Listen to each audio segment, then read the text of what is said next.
umntwana njengoba seyimshayisile itruck umntwana liyangena udaba kuwena ngoba kuthiwa udaba langena lapha kamasipala langena kumeya umhlonishwa Masilela umeya umhlonishwa Masilela waya lapha ya emndenini wakaMaseko comrades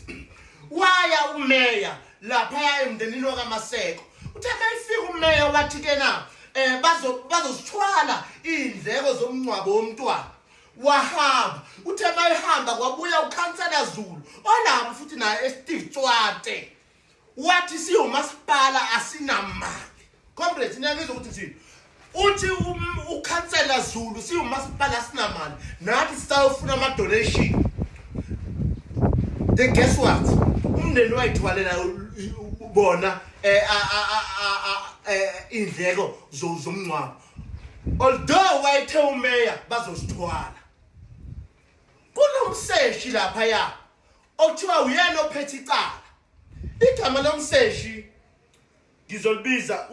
Detective Mashiyan Detective Mashiyan ngicela lo daba usebenze ba ungablock abantu osebenza ngabo wena Detective Mashiyan ubhalele ukhansela Zulu sinawo ama screenshots siyakwazi lokho ubhalele ukhansela Zulu wathi wena laba bantu laba bekunaka ngalela daba lalapha yana khuleka usuba blockile angeke baze bayithola ijustice amasimba lawo kusekhona thina MK ijustice bazoyithola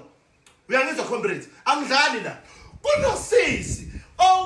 what comment kwaeka ANC comrades lo sisi waya kuloya musi eyakhuluma no Mrs Maseko ukuthi hayi no Mrs Maseko kunomuntu obonile itruck ishayisa umntwana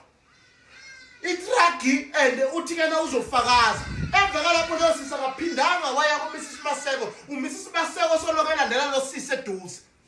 comrades abantu labe ngibaphethe ningakhohlwa CMK sizele lokho la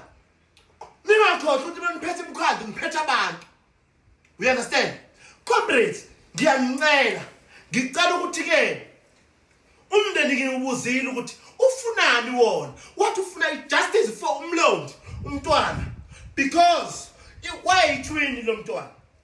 umlondi lo way twin lo mntwana lo wasala netrauma bafuna icounseling for lo mntwana benjalo nje bafuna kuboshwe umuntu owayidrive truck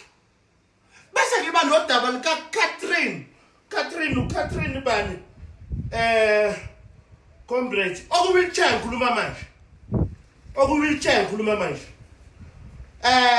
alenda Catherine Magaqa ukuwheelchair ngizazolifaka udaba lakhe it's like ngoba bengikhuluma naye I was on a video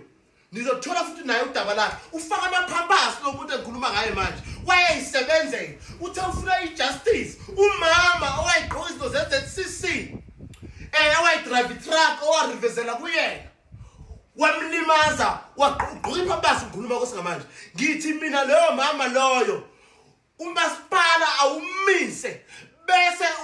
ivulela icala unjalo nje uthe usisi lo ucela ukuthi umasipala ukwazi ukuthi ukhulise izingane zakhe gqoka amaphampasi lo muntu ukwazi ukuthi naye indleko zakhe Nkosi yami akwazi ukuthi kena athola amaphampasi inyanga nenyanga behlupheka lo muntu engikhuluma ngaye uyabona comrades baningi abantu engisazokhuluma nabo umelana nodaba lalo yamasipala wase Steve Tshwate local municipality bangidlale ngabantu sikhona siMK asisijol flash police siyalo ba comrades maybe by next week or next week siyobe sesihlangene nama comrades wonke siyalapha siyovala lo yamasipala ayikho nosebenza lapha until umasipala wenze lezinto esizidemandayo siMK party I submit